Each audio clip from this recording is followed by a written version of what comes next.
Okay, it's time to move on into the second world of the game, Layer Cake Desert. And if you hadn't guessed yet, there is a general food-related theme with all of the worlds in this game. Every single one. At least we've got cake this time, because cake's good. Unless it's a lie, in which case it's terrible. But even then, it's not really that much of a problem. Now, I have to say, sort of, yeah, evil Waddle Wings. And I failed so terribly at this game. What? Seriously? Do I have to fail that badly? Really? Oh, fine.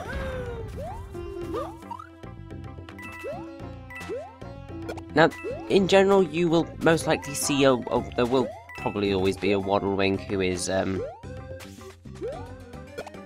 carrying a super acorn, so, well, in certain stages. Because in other stages, Waddle Wings aren't there, so you can't get a super acorn. Thankfully, the super acorn isn't completely abusable, like the Tanuki suit is in Super Mario 3D Land. In that, I think it's largely because sort of you've only got the one swoop. It's like you can, you've only got one attempt at, because basically sort of when you do the swoop up, then your descent is kind of just the flapping, you can't do anything else. Which really kind of adds to the difficulty, really. Because you can very, very easily screw yourself over by swooping too early. I have done that on many, many occasions. And no, I will not be collecting your absolutely wonderful fire flower. I think I will stick with the super acorn because it gives me at least a bit of a sense of everything's going to be okay. I like security in platforming, which is why I'm usually generally terrified of precise platforming without any assistance whatsoever, because it's just like, there's a high chance I'm going to miss this. No! Ah! Wonderful. This little fella here who has just run off is a Nabbit. Brand new for New Super Mario Bros. U, and provides a pretty much a fun little thing to do, and to be able to get a certain awesome item, which is going to be absolutely so very, very, very useful for you. Also, yes, you can use the pipes to shoot back to different worlds, which is also a very useful thing to do. Now, the Nabbit, you've got basically a play on Nab and Rabbit, if you couldn't guess that. Also, it's quite cool that the white handkerchief with the large mouth drawing is very similar to Bowser Jr.'s style. So you have 100 seconds to catch this git. Now, generally, sort of the easiest way of getting the getting Nabbit is by having a star and just using it, because then you can literally just beast through everything, and then you'll be absolutely fine. You can toss Koopa shells at him to stun him temporarily, or throw fireballs to stop him, but generally you just need to catch him. And he appears in every single world besides the last one and the secret one, because yes, there is a secret world in this game, as there has been in pretty much every Super Mario game. Well, definitely in every new Super Mario Bros. Game.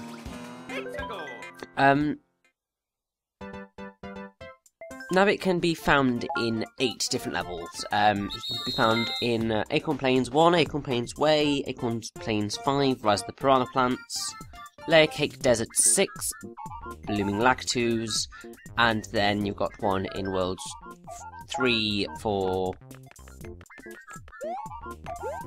5, 6, and 7. His Japanese name is Totsuten. Spanish is Kako and Gazapo, which is Thief Rabbit. French, Nintendo of America, is Chippin, which is a portmanteau of Chipper, which is swiping, and Lapa, which is rabbit. French, Nintendo of Europe, is Carotin, which is a portmanteau of carrots and Lapa. German, it's Mopsy, which is from Mopsen, which is Filch. Italian is Ruboniglio, which is Ruba, which is Rob, and Coniglio, which is rabbit, put together. Portuguese is Coelharapio, from Coelho, which is rabbit, and Larapio, which is thief. And the Russian I cannot pronounce, but it's from the words rabbit and to steal. If you take too long to open chests after defeating enemies in an enemy course, then Nabbit appears and steals the item from said chest. But I've never had that happen to me, so that's all fine and dandy. Now, I dislike Pokies. They're irritating. Especially the Pokey boss in Paper Mario Sticker Star. Oh, good lord, that boss. You screw up once in that boss with the baseball bat, and you are absolutely wasted.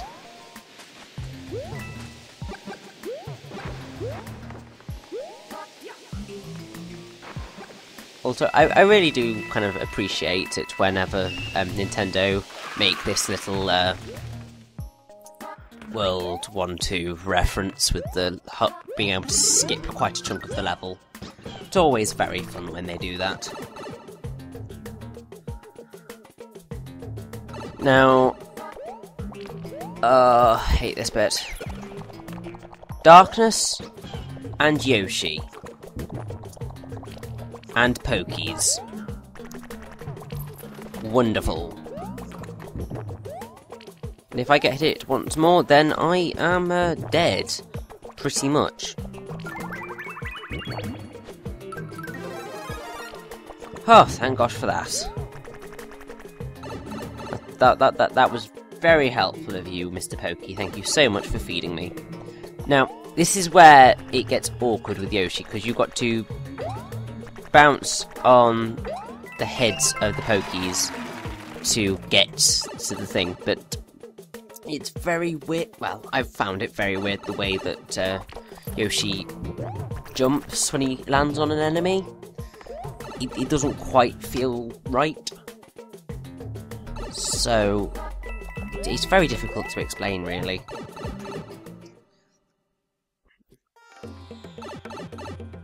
Now, seeing as I haven't really got too much to discuss for a little while,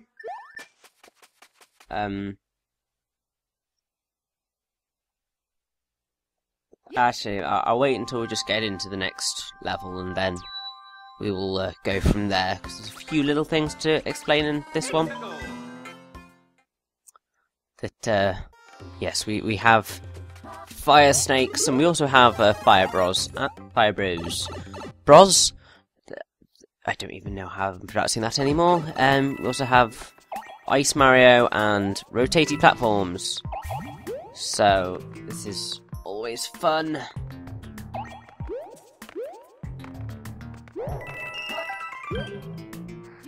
I have to say, I'm not really that much of a fan of the Ice Flower, in that it's not got the same glorious nature that the Ice Flower has in Super Mario Galaxy. I really wish they'd brought that back, because that would have been just so amazing, but they didn't, so it sucks.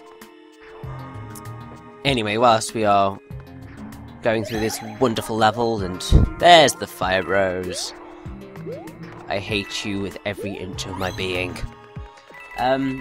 Generally, sort of New Super Mario Bros. U was received very positively by critics. Game Explain gave it 4 out of 5, IGN gave it 9.1 out of 10, EGM gave it 9 out of 10, Joystick gave it 4.5 out of 5, Polygon and Destructoid gave it 8.5 out of 10, VentureBeat gave it 83 out of 100, Games Radar gave it 4 out of 5, and GameSpot gave it 8.5 out of 10. Basically, sort of, it's been praised for the fact that it's quite balanced, and you've got the whole game challenge mode thing, which is really cool. And IGN's Rich George described it as the best thing to come to Mario's World since 3D, but the main criticisms of it are that it doesn't push the Wii U's visual and audio potential, and also it's not too different from the other New Super Mario Bros. Titles. It's certainly the most, how do I put this? The most innovation the series has received since it began. But that's not really a big thing, considering how little innovation the series has had. So it comes and goes, really.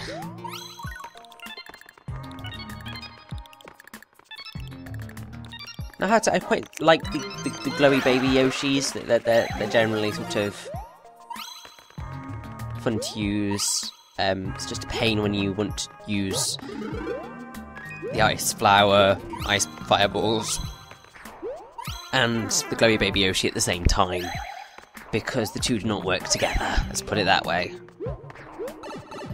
I'm sorry, baby Yoshi, I need to go here, because there is a wonderful star coin. Thankfully we didn't lose glowy baby Yoshi. I'm sorry I abandoned you. I won't do it again, I promise. I hope I promise, otherwise... Sorry, I'm abandoning you. I need to get out of here. And you died. I'm sorry! I didn't mean to betray you. Oh yeah! Yeah. I have to say, Mario is such a git sometimes, because he just betrays every poor creature that comes to help him. And it's just not right. He really needs to learn to be better at his, at being good to his, the people that help him, because betraying them to death is not nice. Now, I do believe this is the first level to introduce the screw mechanic, which is alright. It just can be sometimes a slight pain to remember that sort of you've got to, I think it's generally hold down the screw rather than, don't die in the shifting sand. Yeah, you've got to hold the spinny motion to get it to move, which can cause some problems, but sometimes not. But yes, we've got spinies. I do believe they're spinies. Either way, anything with a spike on it, just so annoying. They just like to murder you with everything. Now, bye dry bones. Enjoy death again. Which sounds really horrible, but I'm sorry, they kind of deserve it. That sounds really harsh. Now, I have to say, this is, from what I recall, a relatively difficult star coin to get. Just because, obviously, you've got a very small period of time in which to do it. And it requires a very precise wall jump. So it might take you quite a number of goes before you can get it. Because it's quite difficult. Now, I can't quite remember whether this is the introduction of a certain enemy or not. I'm sure we'll find out very soon.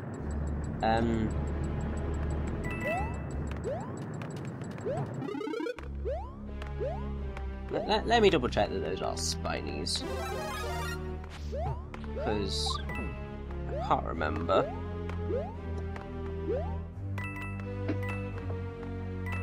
Anyway, perhaps it doesn't actually appear that we have the enemies I was thinking we had here. Oh well, I'm sure they'll pop up in the next one. Okay, they're not spinies. Oh.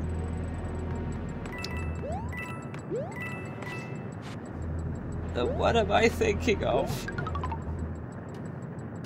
I really need to get better on my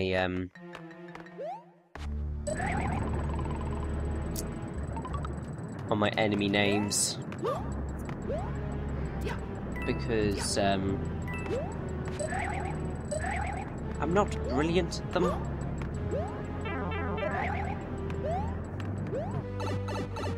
Either way,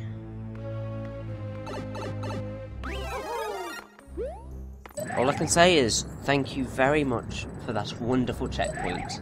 It came in so handy.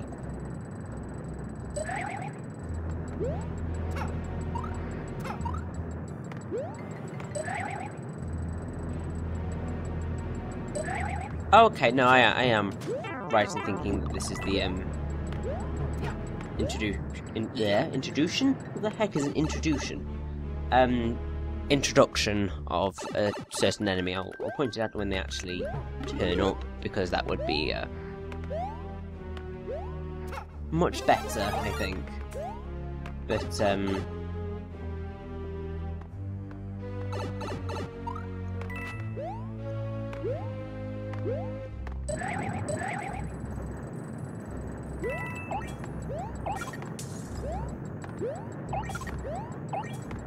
oh, okay, these are spike tops.